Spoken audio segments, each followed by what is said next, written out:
Tudo bem? Quero cumprimentar a todos, irmãos e irmãs, com a paz de nosso Senhor e Salvador Jesus Cristo.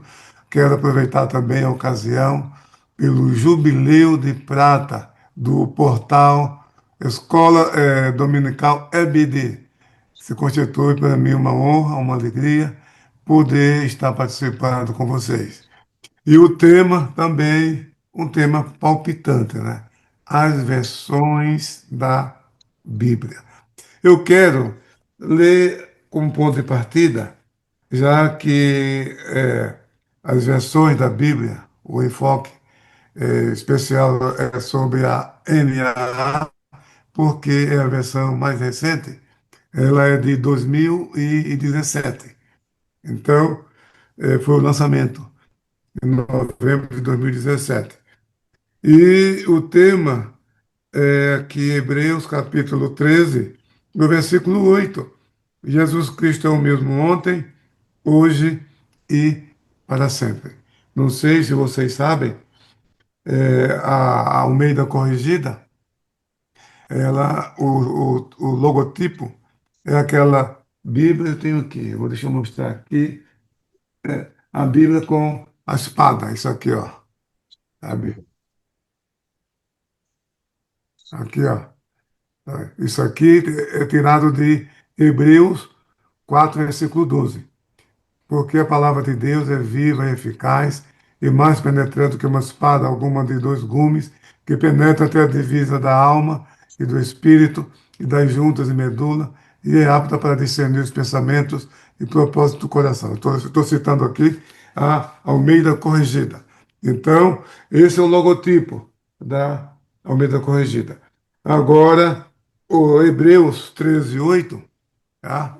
O tema também está aqui, da NAA, aqui, ó. Essa aliança mostra a eternidade de Cristo. Tanto a NAA como a Almeida, a revista e atualizada.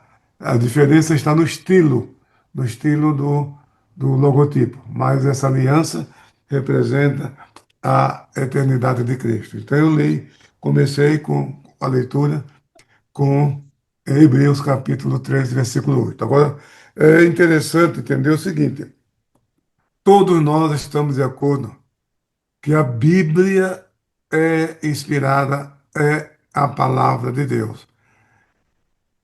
Isto é ponto pacífico. Nenhum dos irmãos questiona isso. Mas a pergunta é: essa inspiração, ela é preservada quando traduzida para outras línguas? Então já me fizeram essa pergunta. E é importante, não somente que se saiba isto, como também explicar por que que essa inspiração ela continua, ela permanece, ela se mantém. E a Bíblia é um livro traduzível desde a sua origem, desde a sua origem. Então, nós encontramos em Neemias, no capítulo 8, aquela passagem mostra que os sacerdotes, lendo a lei de Moisés, eles liam e explicavam para o povo. E essa explicação não é simplesmente uma explicação teológica, mas era uma tradução também. E muitos expositores do Antigo Testamento reconhecem que ali está o embrião do Targum.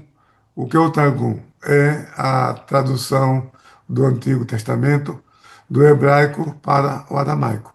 A Septuaginta é a tradução do Antigo Testamento do hebraico para o grego e o Targum é a tradução do Antigo Testamento do hebraico para o aramaico. Então, a tradução da Septuaginta foi o maior acontecimento da história da cultura ocidental. Então, por quê? Porque os dados da revelação divina, eles ficaram disponíveis para o Ocidente. Porque até então estamos falando do ano, por volta do ano 250, 270 aproximadamente. E nessa época, a revelação divina estava praticamente confinada a um pequeno grupo de judeus, porque Israel não falava mais o hebraico, falava aramaico.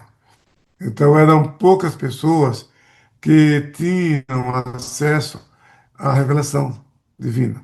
Quando o texto foi traduzido para o grego, então as portas se abriram, se escancararam para todo o mundo ocidental, porque todo mundo mediterrâneo conhecia o grego, falava o grego, que era a língua internacional, era a língua diplomática do mundo. Então, esse foi o grande acontecimento. Agora, a palavra de Deus estava à disposição do Ocidente, que não é pouca coisa. Outro ponto importante dessa tradução é que a Septuaginta serviu como uma ponte linguística e teológica entre o Antigo e o Novo Testamento. Porque tanto o Senhor Jesus como os seus apóstolos fizeram uso com abundância de detalhes da Septuaginta. Então, quando o apóstolo Paulo citava um texto do Antigo Testamento, às vezes ele fazia uma tradução própria. Ele, como judeu, como rabino, como erudito, um homem intelectual, ele tinha domínio do grego e tinha domínio do hebraico e do aramaico.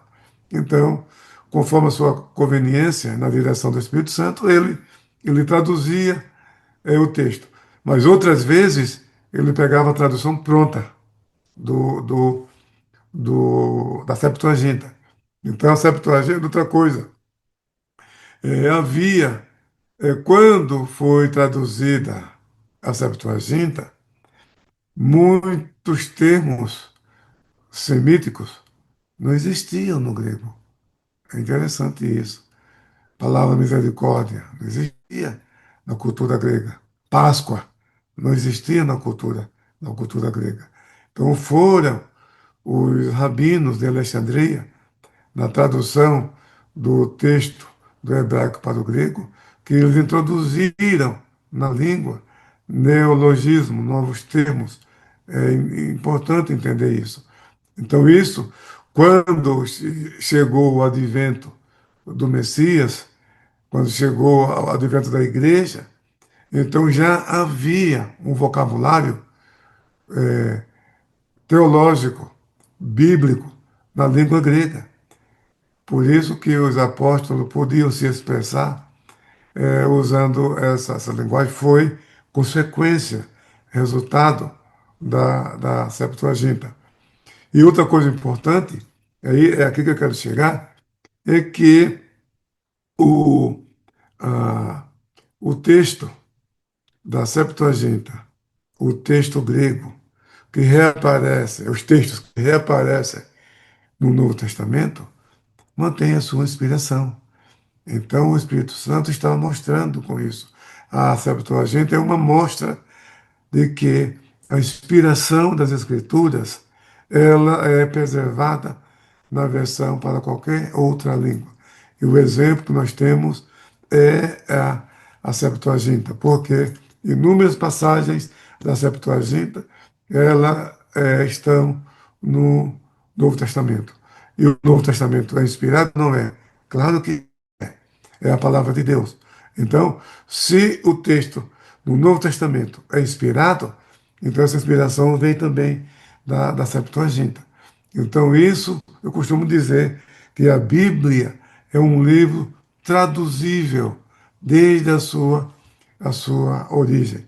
Então, essa inspiração, ela é mantida em qualquer língua que o texto for traduzido. A Bíblia está traduzida hoje, ela completa, e o último dado divulgado pelas Sociedades Bíblicas Unidas na Assembleia Mundial em 2023, na cidade, lá na Holanda, e foi divulgado que o texto, claro que já está defasado, está em 736 línguas. A Bíblia completa. 736 línguas, faladas por 5 bilhões e 960 milhões de pessoas. Então, é muita gente. Se a população do planeta tá na casa dos 8 bilhões, e se a Bíblia está à disposição, na língua materna, de 5 bilhões e 960 milhões de pessoas, isso não é pouca coisa. Não há nada na literatura mundial que se compare a isso. E isso sem contar o Novo Testamento, que está em 1636 línguas, e porções do Novo Testamento. Dá um total de cerca de 3.500 línguas a Bíblia disponível, tanto no todo como em parte. Então, agora só que o desafio, nós louvamos a Deus por isso sim, mas existe outro tanto de línguas que não tem um versículo sequer da palavra de Deus. Mas só que são línguas de povos minoritários, de tribos de 500 pessoas, de 1.000 pessoas, de 400 a 20 mil pessoas. São tribos com essa população, mas existem muitas equipes fazendo a tradução para essas tribos. Então, esse número, repito, esse número está defasado. Estou falando de 2023.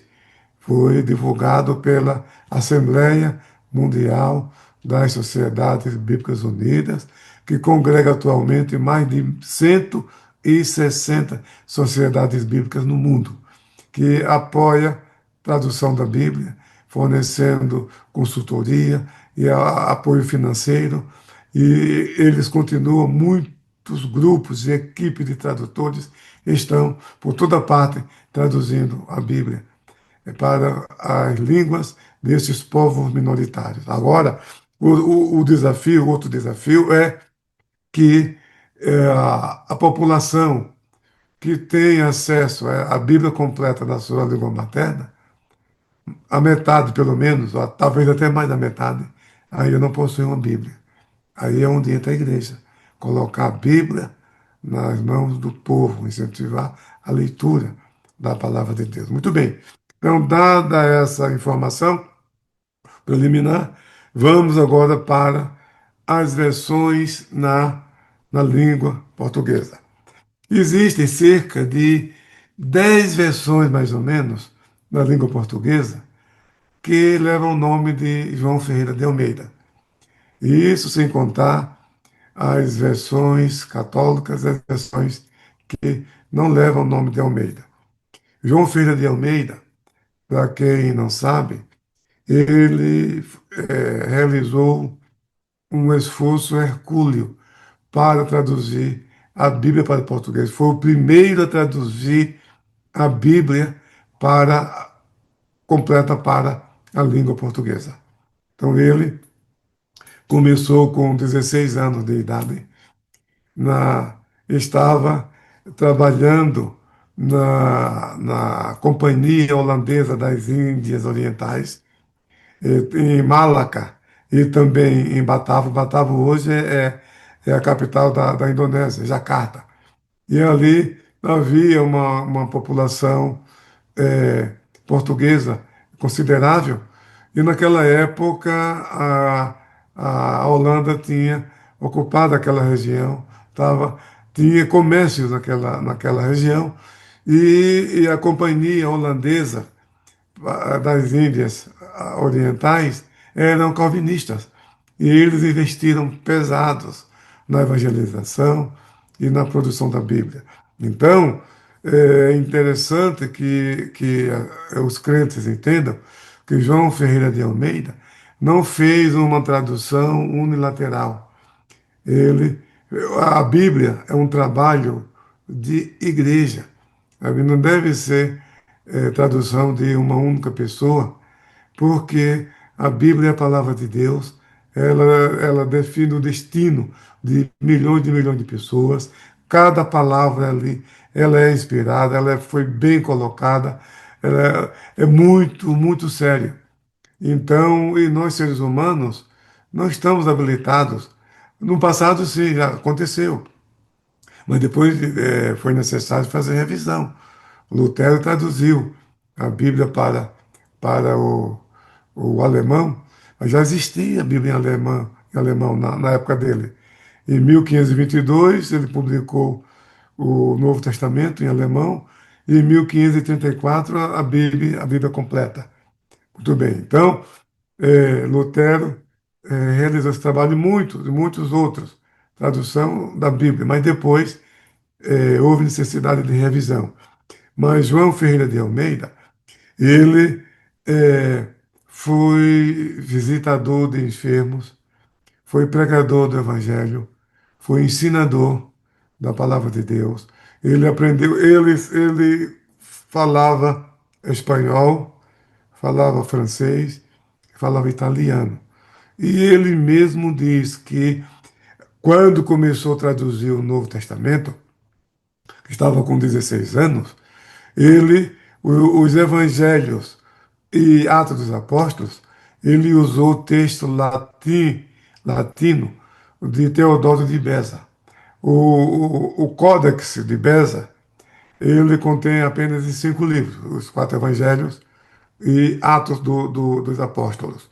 Mas é um texto bilíngue, grego e latim.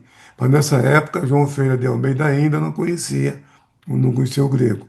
Então ele usou o texto de Beza, o latim, para os evangelhos e Atos, e as epístolas e Apocalipse, ele usou essas versões francesa, eh, italiana, espanhola, muito bem.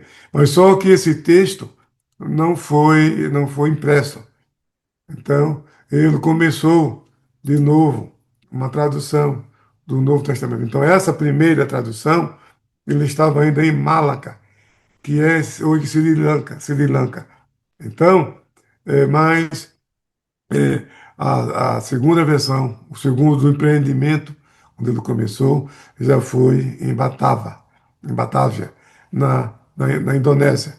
Muito bem, então ali, a essa altura, estamos falando de. Essa primeira tradução é de 1645, 1646. Ele nasceu em 1628, estava com 16 anos. Mas a segunda, o segundo empreendimento, ele estava já na Indonésia, em Batávia, e ali ele já conhecia o grego, também já conhecia o holandês, porque ele foi ordenado ministro pela Igreja Reformada Holandesa. E para isso ele tinha que apresentar proficiência em holandês. Ele pregava em holandês. Ele foi secretário do concílio de Batávia e também chegou a presidir o concílio. Tá? Então, houve muitas idas e voltas, sabe? Contestação e não aceitação. Mandou para Amsterdã, na Holanda, para a impressão. Queriam fazer uma revisão seguindo o padrão da versão holandesa, que João Ferreira de Almeida não concordava. Então, houve esses impasses, mas o certo é que tinha, o concílio designou revisores para o texto de João Ferreira de Almeida. E a primeira edição do Novo Testamento, de 1681, saiu com muito erro, para desgosto do tradutor João Ferreira de Almeida. A Companhia Holandesa para as Índias Orientais mandou incinerar todos esses textos. Mas o lote que foi para, para Batávia, muitos não destruíram. E outros fizeram revisão à mão. À mão. Mas, 2 anos depois, em 1693, foi publicada a segunda edição revisada. Então, corrigindo esses erros, o próprio João Ferreira de Almeida corrigiu esses erros. Então, os especialistas, os historiadores, porque existe história. O João Ferreira de Almeida, pra você ter uma ideia, ele essa obra aqui, ó, isso aqui é uma tese de doutorado, sabe? Isso aqui tem mais de 800 páginas, sabe? É sobre João Ferreira de Almeida. Tá? Então, ele diz, foi o Frei Herculano Alves. Ele perguntou por que que um padre ia se interessar por uma tradução protestante. Então, ele responde esse argumento. Porque é, a Bíblia faz parte da literatura e da teologia cristã. Então, os católicos têm interesse também na palavra de Deus, segundo ele. Então, foi um projeto patrocinado pelo governo português. Até ele visitou museus em Amsterdã, em Londres, em Portugal, no Rio de Janeiro, em Nova York, buscando documentos, relatórios do João Ferreira de Almeida, do próprio punho do João Ferreira de Almeida, as obras que ele escreveu, porque o João Ferreira de Almeida, ele escreveu comentários. Tá? Então, as obras de João Ferreira de Almeida, cartas, atas de concílios. Então foi feito isso, isso encontra na Holanda e também nos museus, Museu Britânico, a Biblioteca Britânica. Então ele fez um apanhado, sabe, fez uma varredura de ponta a ponta, então, uma obra completa. O outro também foi um pastor da Igreja Reformada Holandesa, ele foi publicado aqui no Brasil por ocasião dos 40 anos da criação da imprensa bíblica, 60 anos da imprensa bíblica brasileira, foi publicado esse livro e foi um pastor holandês que teve acesso às atas, aos documentos da Igreja Reformada Holandesa, que ele disse que o público não tem acesso com muita facilidade. Ele teve acesso, publicou isso em Nova York e depois foi traduzido, foi publicado pela Juerp no ano 2002, se não me falha a memória. Então, e ele traz essas informações. Então, a Bíblia, a tradução da Bíblia, ela tem que ter apoio das igrejas. Não pode ser um trabalho unilateral de uma pessoa, porque se trata da revelação divina. É a palavra de Deus. Então, analisando o histórico, esse breve histórico de João Ferreira de Almeida, o texto dele foi revisado. Ele morreu quando estava no livro de Ezequiel, capítulo 48, versículo 31. Ele morreu, e aí Johannes Van Acker, um assistente dele, deu continuidade e concluiu a tradução do Antigo Testamento. Foi publicado, a princípio, em dois volumes, no século XVIII, 1748, volume um de Gênesis a Esté, e 1753, volume 2 de Jó a Malaquias. A primeira edição completa em um só volume foi publicada pela Sociedade Bíblica Britânica Estrangeira em Portugal em 1819. Então, a biblioteca da Sociedade Bíblica do Brasil tem dois exemplares dessa edição.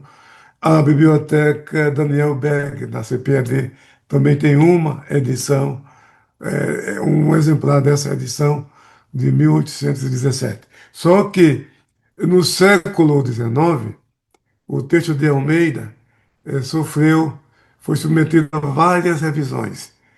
Algumas delas poucas profundas, outra mais superficial, mais ortográfica, a atualização porque a língua é viva, então a atualização da linguagem, mas foi em 1898 que o texto de João Ferreira de Almeida, olha, ela recebeu uma revisão que recebeu o nome de emendada, acho que em 1847, se não me falha a memória.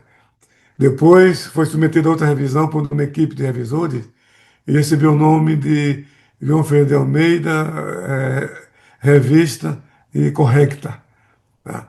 Publicado em Portugal, entendeu? Então, o que acontece? Os missionários brasileiros pediram para a Sociedade Bíblica Americana e a Sociedade Bíblica Britânica Estrangeira. Permita-me aqui abrir um parênteses para explicar essas duas sociedades bíblicas. A Sociedade Bíblica Britânica Estrangeira foi fundada em Londres em 1804, com o propósito de colocar a Bíblia numa linguagem que todos possam compreender, a um preço que todos possam adquirir.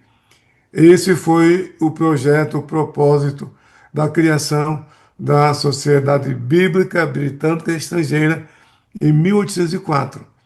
Em 1814 foi criada a Sociedade Bíblica Holandesa. E 2 anos depois, em 1816, foi criada a Sociedade Bíblica Americana. E a Sociedade Bíblica Americana, juntamente com a Sociedade Bíblica Britânica Estrangeira, supriram o mundo com Bíblia durante mais de 100 anos. A Sociedade Bíblica do Brasil, que foi fundada em 1948, foi a fusão do escritório da Sociedade Bíblica Americana no Rio de Janeiro e a Sociedade Bíblica Britânica Estrangeira, porque chegou um momento depois da guerra, e eles viram que os países tinham condições de gerenciar, de administrar, de produzir e difundir a Bíblia Sagrada com o apoio deles. Então, voltando ao final do século XIX, 1898, começou, na verdade, em 1894. 1894, os missionários pediram que se fizesse uma revisão, porque João Ferreira de Almeida era português e o texto estava vazado no português de Portugal. E também a língua já havia sofrido mudanças. Então havia necessidade de um texto no português dos brasileiros, né? Então, e essas sociedades bíblicas concordaram, atenderam o pedido, não somente desses missionários que serviam no Brasil, como também dos líderes evangélicos do país.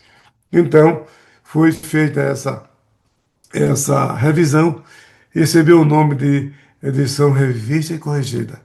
Esse nome se mantém até hoje. Então foi a primeira edição que saiu com referências bíblicas cruzadas, saiu com parágrafos com títulos, entendeu? Então foi um grande avanço. Então, a Almeida, corrigida, depois disso passou por uma revisão quando foi criada a Imprensa Bíblica Brasileira, em 1942. Então foi feita uma revisão que chama assim Almeida Revista Corrigida na Grafia Simplificada, entendeu? Era uma versão de Almeida Revista Corrigida. Em 69 foi submetida a uma revisão. A Sociedade Bíblica do Brasil, ela edita ainda hoje essa aqui, ó. Essa aqui, Bíblia Sagrada, tem como símbolo Alfa e o Ômega, está aqui. É, essa aqui é a edição revista e corrigida de 1969. Usa ainda uma linguagem que não faz mais parte da linguagem do povo. Aqui usa o termo coscorões, donzela, mancebo, arrabaldes, sabe? São termos, fumo em vez de fumaça, entendeu? Mas é apreciada ainda por muitos, muitos crentes. E a Sociedade Bíblica do Brasil mantém. Eu li essa versão, fiz questão de lê-la completa. A corrigida, revista corrigida, edição de 69. É uma versão chamada equivalência formal, que ela segue o texto na língua hebraica, na língua aramaica, na língua grega, muito próximo. Então isso se chama equivalência formal. Depois foi feita uma revisão no início da década de 90. E aí houve alterações significativas. Por exemplo, o nome Senhor, na edição de 93. 93, onde aparece o tetagrama, as quatro consoantes do nome divino. Então ali ele coloca Senhor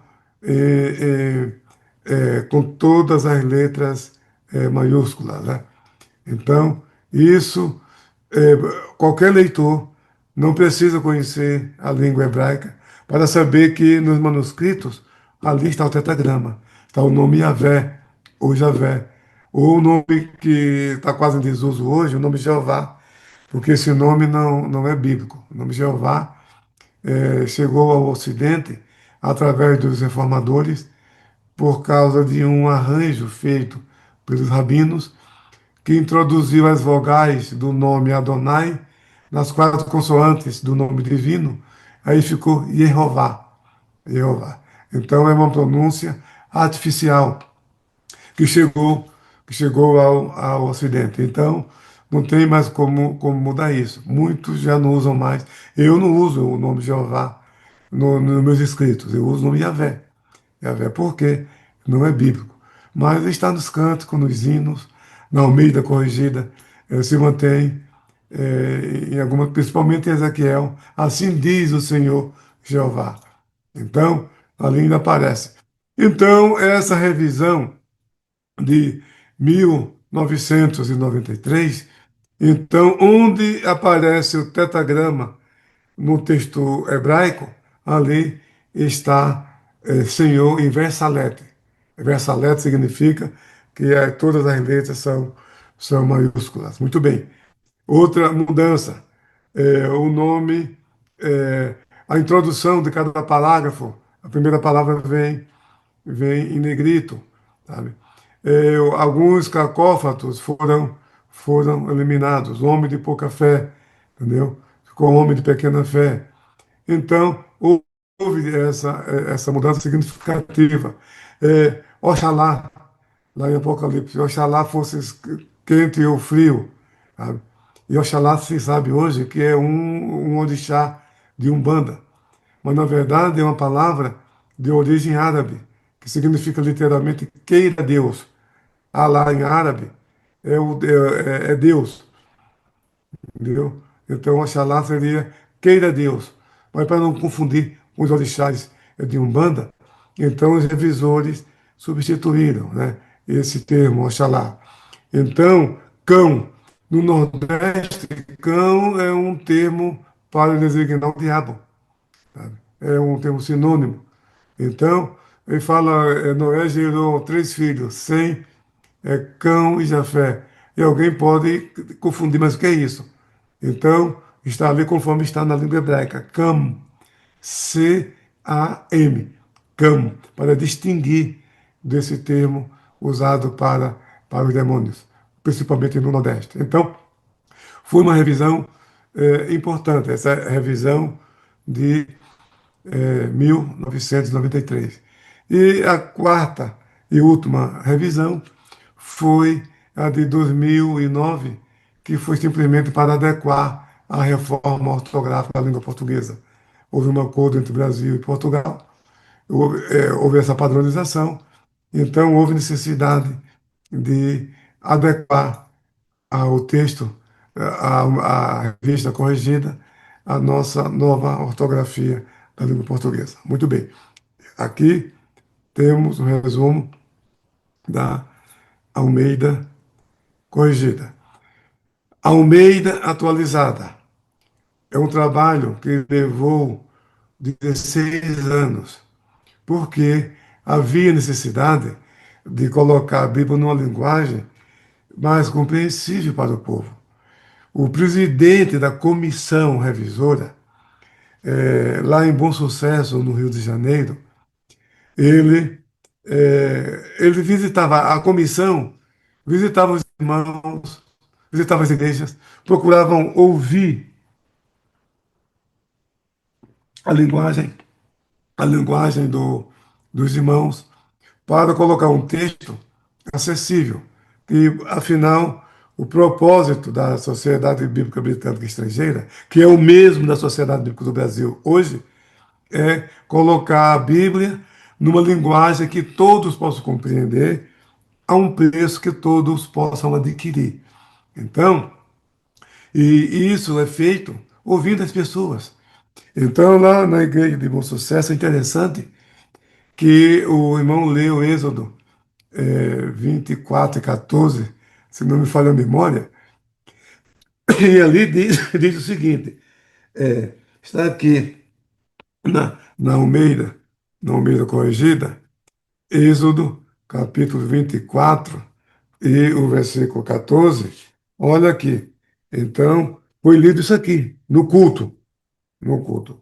Diz assim: é,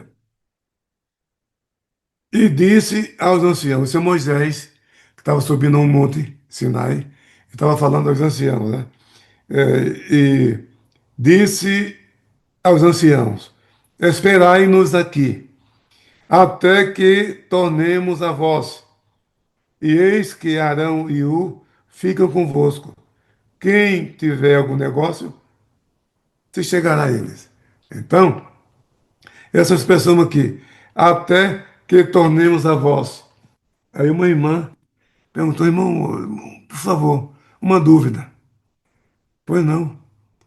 Mas por que que Moisés tinha que voltar e com a voz? Por que tem que esperar tanto tempo? E o presidente daquela comissão ficou sem entender a pergunta dela, depois caiu a ficha. A voz era uma cacofonia, né? Um cacófato, entendeu?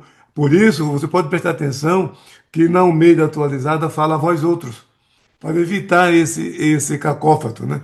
Voltaria a voz, não é que ele vai voltar vovô, tá? Que voltava para eles, era esse o sentido. Então, você vê a importância de colocar a linguagem, a Bíblia. O Lutero já dizia que a linguagem da Bíblia deve ser a mesma linguagem de uma mãe para um filho. Muito bem.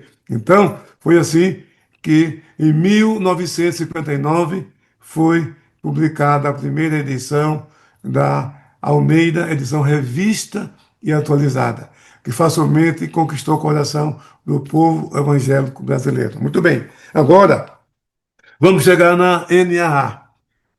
Veja, as Sociedades Bíblicas Unidas, que eu mencionei, que congrega atualmente mais de 160 sociedades bíblicas no mundo apoiando projetos de traduções da Bíblia. Já falamos aqui que a Bíblia está traduzida atualmente em cerca de 3.500 línguas, tanto no todo como em parte, mas existe quase outro tanto desses que não tem a Bíblia, um versículo sequer nessa linguagem. Mas por quê? Porque são grupos pequenos. Então, para traduzir uma Bíblia é um projeto o cálculo, a média é de 40 anos. E as igrejas têm que colocar missionários nessas tribos, nesses povoados. Esses missionários têm que conviver, e muitas dessas línguas não têm um repertório de todo o Novo Testamento. Eu uma vez visitei, em uma das visitas a Timor-Leste, e uma missionária me mostrou o Novo Testamento que um padre traduziu para o Tetum. Tetum, que é uma das línguas oficiais, ao lado do português, no Timor-Leste. E ela disse: olha aqui, ó, ele traduziu sacerdote como feiticeiro, porque na língua não tem a palavra sacerdote. Então, daí você vê o desafio para traduzir a Bíblia para essas línguas que têm um repertório muito, muito pequeno. Então, mas estamos avançando, estamos avançando. Eu vi um relatório das Sociedades Bíblicas Unidas no ano passado. Parece que já tinha passado de 300 línguas essas traduções de povos minoritários, né? Eu não tenho o número exato, mas eu tenho tudo escrito aqui, tá? Se alguém quiser, eu posso dar essa informação mais precisa. Então, eles continuam trabalhando na tradução da Bíblia. Agora, a Sociedade Bíblicas Unidas, ela recomenda que a Bíblia seja revisada a cada 20 e 25 anos, entre 20 e 25 anos, porque a língua ela é viva, sabe? Muitos termos que se usava há 30 anos passados não se usa hoje. Entendeu? Então, às vezes eu vejo a meninada conversando e eu fico com a antena ligada, tentando entender o que eles querem dizer. Esse dia eu estava descendo no elevador aqui onde eu moro e vi dois adolescentes conversando. Meu Deus, o que eles estão falando? Entendeu? Então, a língua, ela é viva. Então, o texto precisa ser atualizado. A língua muda de sentido com o passar do tempo. A palavra sobrinho e a palavra primo, na língua grega, ela sofreu mudança ao longo da história. Então, quando você diz Marco, sobrinho de Barnabé, outra versão fala Marco, primo de Barnabé, porque precisa ver em que época esse texto foi traduzido. Então, a palavra muda de sentido. A palavra caridade. A palavra caridade hoje não tem o mesmo significado de 50 anos passado. Imagine você falar para sua esposa, minha querida, casei com você por caridade. Vai criar uma crise no casamento. Porque caridade hoje significa outra coisa. Então, é necessário, é necessário é, atualizar a linguagem da Bíblia. Então, a tradução, a NAA, foi um projeto da Sociedade Bíblica do Brasil com o apoio das igrejas. Em 2012, a Sociedade Bíblica do Brasil se reuniu com a liderança nacional das igrejas e a liderança apoiou esse projeto para colocar o texto na linguagem do nosso tempo. É isso, mudar, não é mudar o texto, é colocar o texto na linguagem que as pessoas não habituadas com o idioma crentez, com a língua dos crentes, essas pessoas possam entender. Então, o que acontece?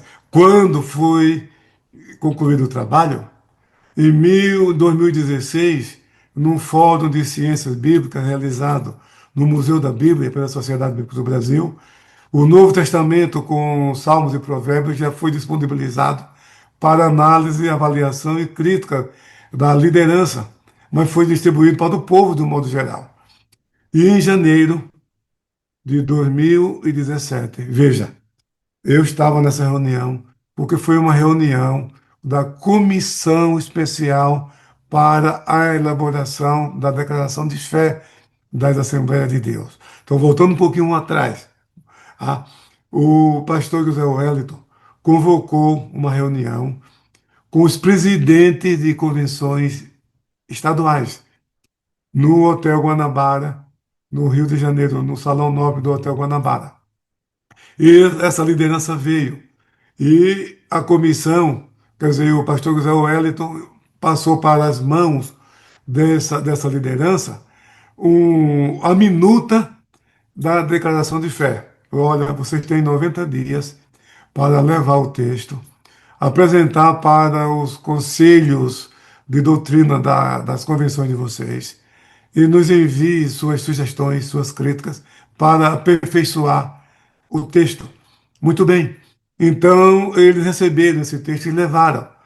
E quando eles mandaram o feedback, as respostas, a comissão se reuniu, analisou, muitas coisas foram inseridas no texto, deu para aperfeiçoar bem o texto. Foi uma boa cooperação dessa liderança. Aí o pastor José Wellington marcou outra reunião nesse mesmo hotel, mas já era janeiro de 2017. Então, essa liderança veio, e aí os oradores fizeram a leitura. Essa leitura levou 6 horas e meia. Leitura em voz alta, o texto na tela.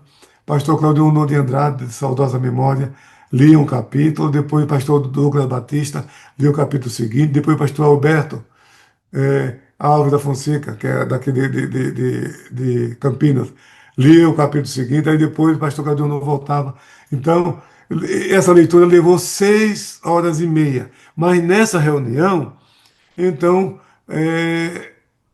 representante da Sociedade Bíblica do Brasil, pastor, o doutor Wilson Schoss, que foi o consultor dessa revisão da NA. O então diretor executivo, chamado Rudi Zimmer, que hoje o presidente, diretor-presidente, é o reverendo Ernie Seibert, mas na época era o doutor Rudi Zimmer. Muito bem. E também a Si de Geroni, que era o secretário regional no Rio de Janeiro. Hoje ele está em São Paulo, na sede da Sociedade Bíblica do Brasil, mas na época ele era secretário regional. Eles estiveram lá trouxeram uma palestra sobre a NA, distribuiu um exemplar do Novo Testamento com Salmos e Provérbios e pediram a sugestão de cada um deles. Muito bem. Então, o que eu quero dizer é que é um trabalho feito com apoio das igrejas, ok? Agora, outro ponto que eu quero esclarecer aqui também é a base textual do texto. Qual a base textual da Almeida Corrigida? É o do Novo Testamento. Do Novo Testamento é o chamado em latim textus receptus. Nós falamos popularmente de textos receptus, tá? Mas até hoje ninguém sabe que edição foi essa. Porque é, Erasmo, o texto de Erasmo, antes de Teodoro de Beza, foram publicadas 5 edições, e cada uma com emenda, com revisão. Beza, que foi sucessor de Calvino, ele publicou 8 edições do Novo Testamento grego, entre 1565 a 1604. 8 edições do Novo Testamento grego. E a família Ezelve, da cidade de Leiden, na Holanda, um editor muito conhecido, respeitado pelo conhecimento, pela qualidade gráfica deles, ele publicou 6 edições do Novo Testamento. A segunda edição que ele imprimiu foi em 1633 e ele chamou de textos receptos. Ele chamou, tá? Mas na definição de textos receptos não bate com o conteúdo do texto, tá? Os críticos observam isso. Muito bem. Então, de 1633 a 1670 e alguma coisa, ele publicou 6 edições do Texto Receptus. Então, é, João Ferreira de Almeida usou o Texto Receptus? Não se sabe. Ele mesmo diz, ele, num texto que ele traduziu chamado A Diferença da Cristandade. Esse documento, Diferença da Cristandade, que ele traduziu para o português, mas nessa tradução ele fez também a introdução e tem notas também explicativas de rodapé. E ali ele diz que o texto que ele traduziu em, em, em Sri Lanka, tá?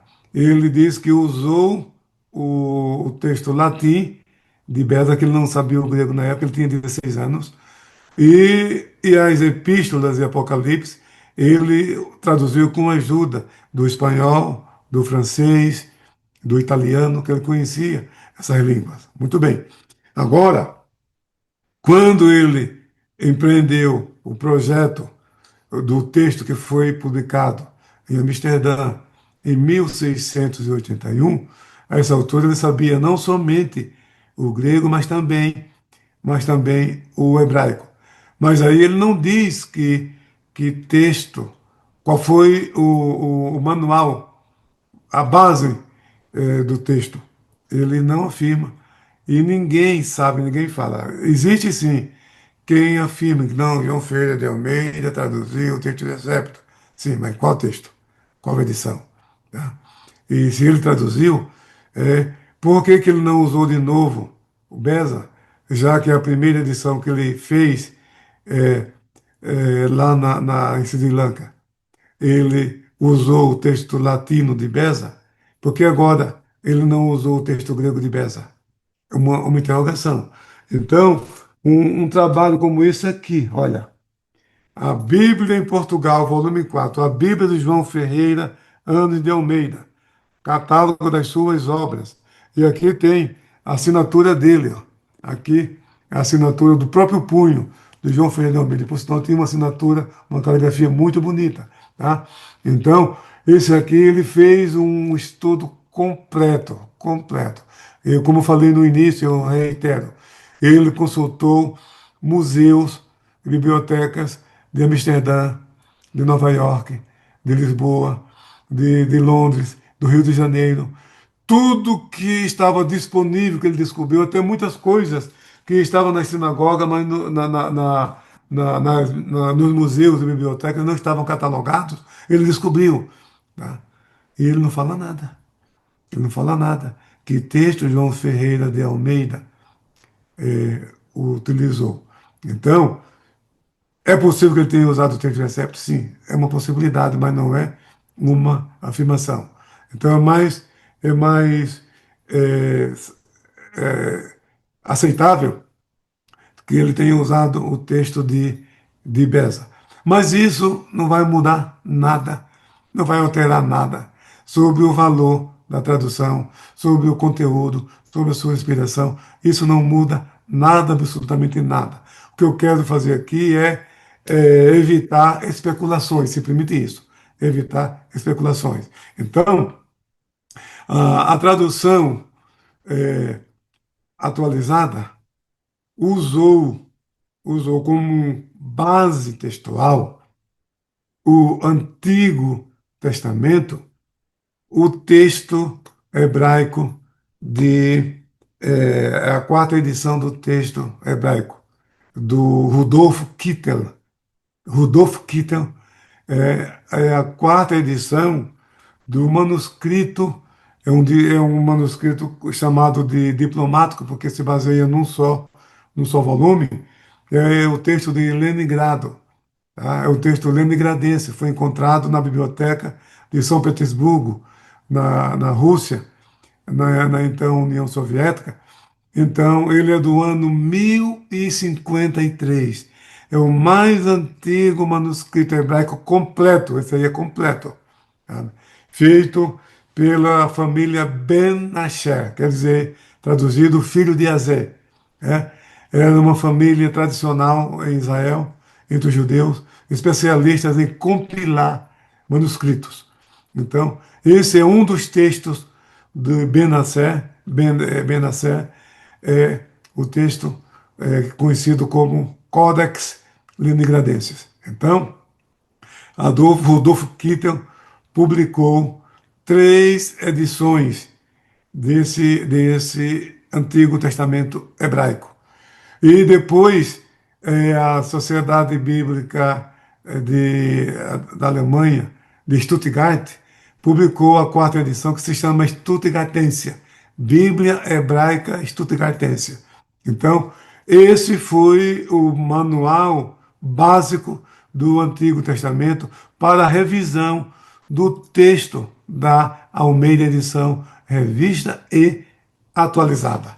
Muito bem. E esse mesmo texto também foi usado para a NAA. É o texto básico para o Antigo Testamento da revisão da NAA. Então, é o mesmo texto da Almeida atualizada, é o mesmo texto da Nova Almeida atualizada, NAA. Agora vamos para o Novo Testamento. Qual foi a base textual do Novo Testamento da Almeida atualizada? É um texto chamado Alan Nestor. Tá aqui, ó. Eu tenho aqui, esse aqui, ó. Tá? Novo Testamento Greek, sabe?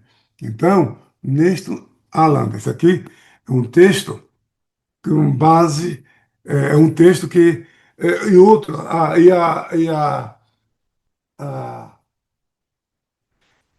a NA foi esse texto aqui, que é a quinta edição do texto do Novo Testamento grego das Sociedades Bíblicas Unidas. Na verdade, esses dois textos gregos são exatamente iguais, são os mesmíssimos textos.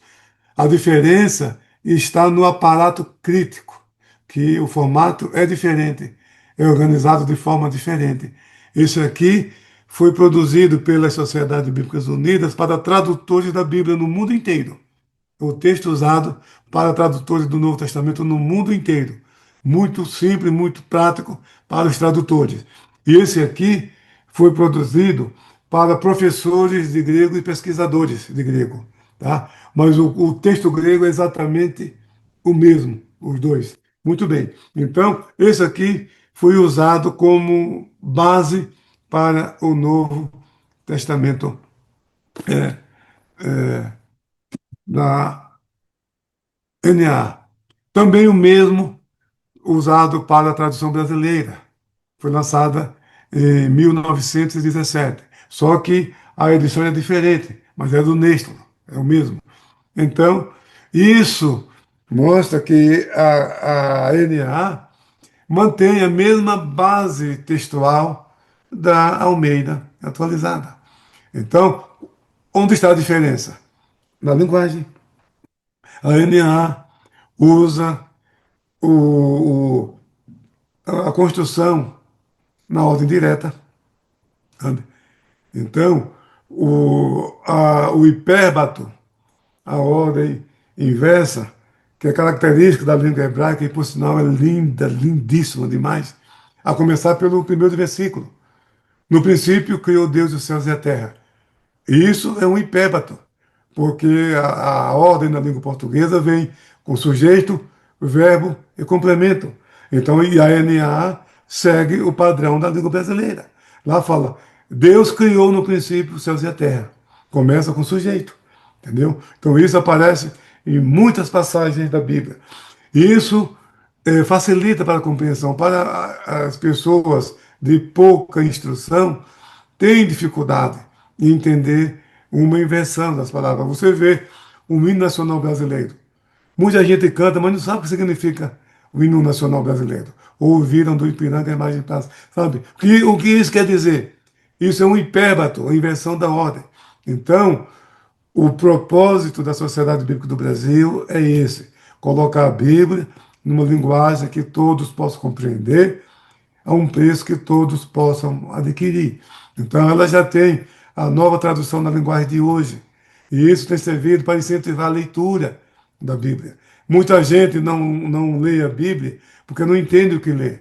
No sábado passado, tivemos aqui em Jundiaí um culto, não sábado passado, no outro sábado, dia 31 de janeiro, um culto de ação de graças pela entrega de 440 certificados de leitura da Bíblia emitido pela Sociedade Bíblica do Brasil. Qualquer pessoa que lê a Bíblia completa manda os seus dados para a Sociedade Bíblica do Brasil.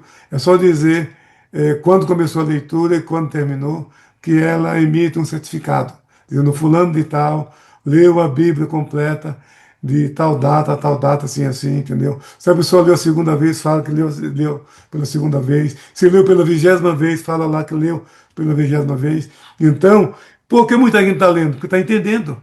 Está entendendo. Então, antes não lia porque não entendia a leitura. Então, o objetivo é isso, para que o povo compreenda a leitura. E isso é um incentivo. O pastor Elinaldo Renovato de Lima está sempre batendo na mesma tecla nos estudos bíblicos. Ele esteve aqui também de um dia aí e foi muito crítico com relação, não ao povo, mas até obreiros que nunca leram a Bíblia toda, a Bíblia completa. Mas por que não leem? Porque não compreende. Então, a NAA pensa, são três características básicas. Primeiro, que é um texto é, que enfatiza a oralidade, é adequado e apropriado para a leitura pública. Tá? Segundo lugar, evita os, as mesóclises. Tá? Dá e dá-se-vos-á. Muita gente não entende isso. Entendeu? Dá-vos-ei, né? Louvar-te-ei. Tá? É uma linguagem poética, é verdade. É bonito, é. Sabe? Mas a vontade de Deus é que o povo entenda a sua palavra, os oráculos, a sua vontade. Entendeu? Pesos e medidas, sabe? 60 estádios. A pessoa vai saber o que é isso. Entendeu? Os crentes já sabem, porque os crentes são alunos de escola dominical, são estudiosos, e até enriquece o conhecimento dos crentes, conhecendo esses termos, mas temos que pensar na nossa juventude, sabe? Nos jovens, no público que não conhece a palavra de Deus. Então, o objetivo da NA é esse. Não é substituir a, a corrigida. A corrigida é a tradução que está no coração do povo. Domingo, sábado à noite, na Santa Ceia, eu estava lendo o texto, 1 João, capítulo 1, da Ceia do Senhor, versículo 5, até o capítulo 2, versículo 2, e lendo ali, lendo, e escapuliu a corrigida. Tá? E até falei para o público, para a igreja, irmãos, tá? Quer dizer, eu fui instruído, educado na Almeida Corrigida, e ela não sai, entendeu? Fica, entendeu? Então, não, eu não proíbo ninguém. Em Jundiaí, o texto padrão é corrigida. Desculpe, é a NA. Quando faz a leitura, aparece na tela a NA. Mas se o pregador, o orador, está com a corrigida, a gente põe na tela corrigida. Porque é a palavra de Deus, é inspirada. E a NA, ela tem uma combinação de equivalência dinâmica e equivalência formal. Equivalência dinâmica transmite a mesma mensagem que foi transmitida para os destinatários primários do texto, só que numa linguagem diferente. Então, a gente usa um termo que tem significado literalmente diferente, mas significa a mesma coisa. O reverendo Eni sempre pergunta nos seminários de ciências bíblicas sobre o bom dia em inglês. Ele pergunta para o plenário, como que é bom dia em inglês? Aí todo mundo fala, good morning, então. Mas o que é morning? É manhã. Então, mas isso é bom dia? Não, entendeu? Mas as pessoas sabem que good morning para nós representa bom dia. Isso é equivalência dinâmica. Está transmitindo a mesma mensagem. Então, temos que colocar o texto bíblico numa linguagem que as pessoas possam compreender, na linguagem do nosso tempo. Agora, quem quer uma equivalência formal, aí temos a tradução brasileira, a Sociedade Bíblica do Brasil, ela imprime 6 versões da Bíblia. Almeida Corrigida, 2009, Almeida Corrigida, 1969, Almeida Atualizada, a NAA, a tradução brasileira e a nova tradução na linguagem de hoje. São 6 versões, todas elas são publicadas pela Sociedade Bíblica do Brasil. Então, a nossa recomendação é que o povo leia a NAA para compreender o texto e não abrir mão da corrigida, entendeu? Então, na convenção, Assembleia Geral da CGDB, realizada em Belém do Pará, em 2019, eu não estava nessa Assembleia porque eu estava em Israel.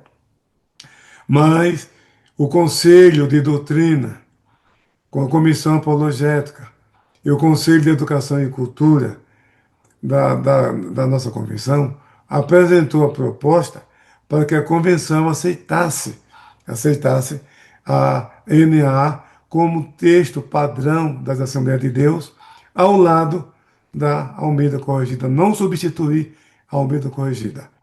E voltando um pouco atrás, a Almeida Corrigida foi indicada quando na convenção, na Assembleia Geral da CGADB, realizada em Belo Horizonte, eu acho que foi em 97, se não me falha a memória, que a mesa, a diretora nomeou uma comissão com a aprovação do plenário para escolher um texto padrão para a Assembleia de Deus, porque naquela ocasião o pastor Valdir Bícero, de saudosa e abençoada memória, falou para o plenário da dificuldade em fazer uma leitura responsiva na igreja, porque cada um tem uma Bíblia diferenciada.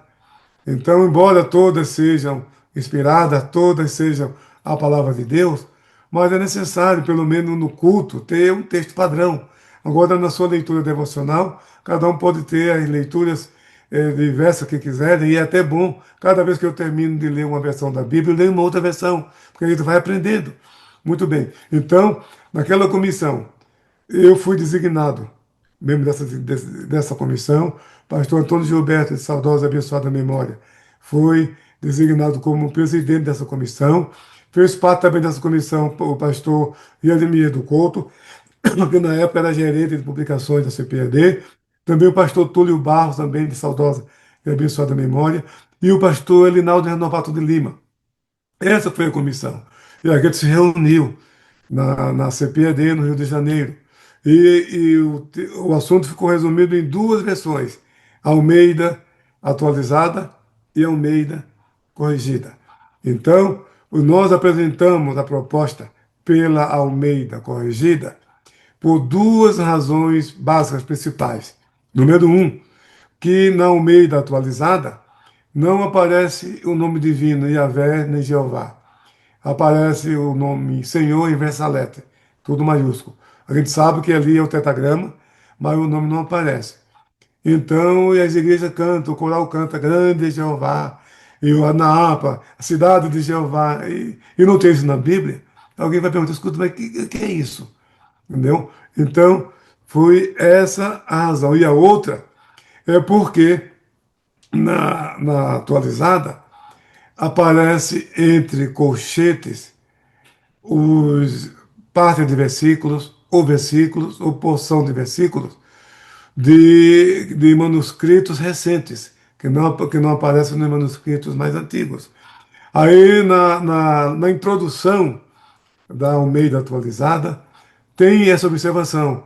O texto que aparece entre colchetes não consta do texto adotado, né? Do texto grego adotado. Simplesmente essa informação. Mas na revisão, na NAA, então essa informação vem onde esse texto, essas variantes aparecem, aí vem no rodapé. No rodapé, olha, essa passagem entre colchetes não consta nos manuscritos mais recentes. Simplesmente isso. Não está criticando ninguém, não está dizendo que ele é bom, que ele é ruim, que está certo, que está errado. Na verdade, nós não temos autoridade para julgar os manuscritos gregos. Quem somos nós para julgar os manuscritos gregos? E outra coisa também, que é muito importante, que muita gente não se deu conta. O mesmo texto que fala que é pecado acrescentar, tirar a palavra das Escrituras Sagradas, também é pecado acrescentar.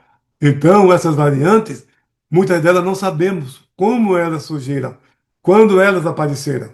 Então, não vamos correr o risco, não, deixa lá. Deixa lá. Porque isso aí não muda nada a autoridade das Escrituras Sagradas, a inspiração da Bíblia Sagrada. Porque a maior parte, mais de 90% dessas alterações, são questões ortográficas, sílabas, palavras, não muda nada absolutamente.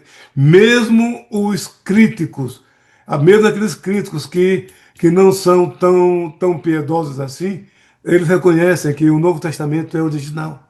Tá? Eles todos, mesmo os não evangélicos, acreditam, assumem que, depois de pesquisas, comparando todos, são cerca de 5.500 manuscritos gregos, sem contar 20 mil manuscritos latinos e assim por diante.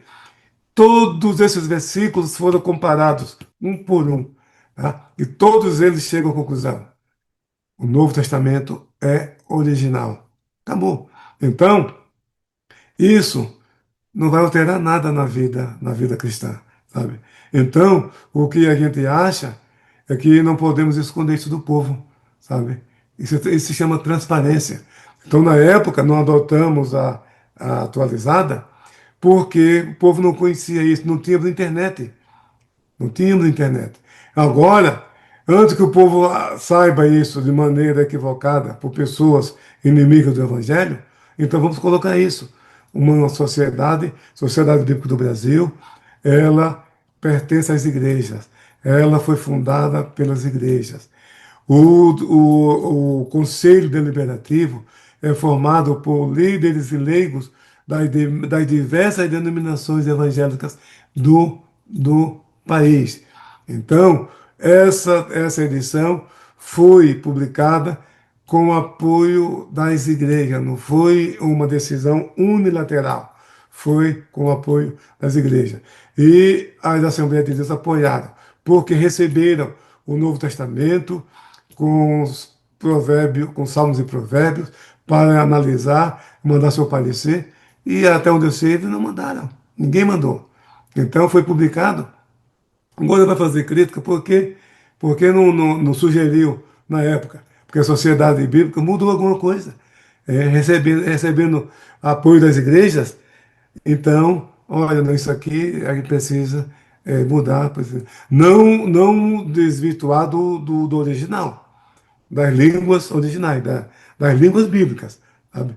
Porque há passagens que permitem mais de uma tradução sem fugir da fidelidade ao texto original, entendeu?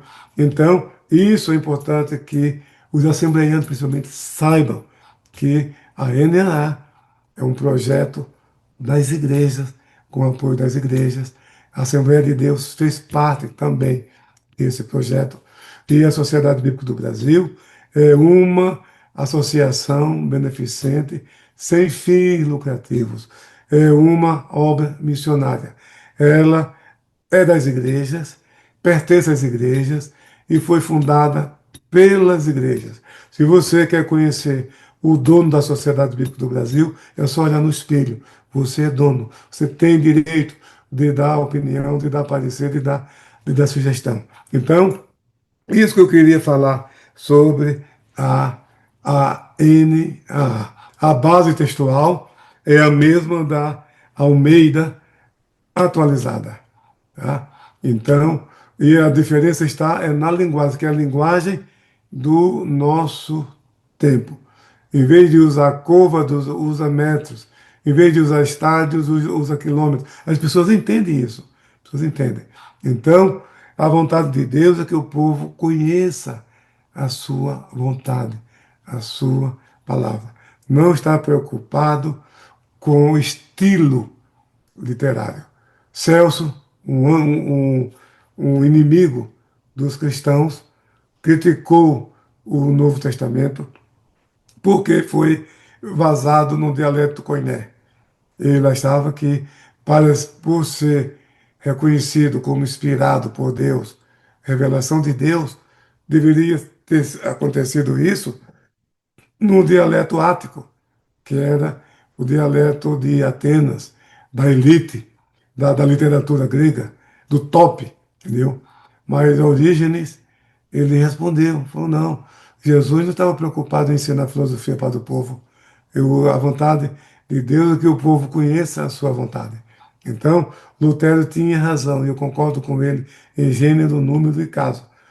A linguagem da Bíblia deve ser a mesma linguagem de uma mãe para um filho. Portanto, meus queridos irmãos e amigos, acho que eu falei muito, né? Ih, falei mais de 1 hora, meu Deus, meu Deus. Falei 1 hora e 10 minutos.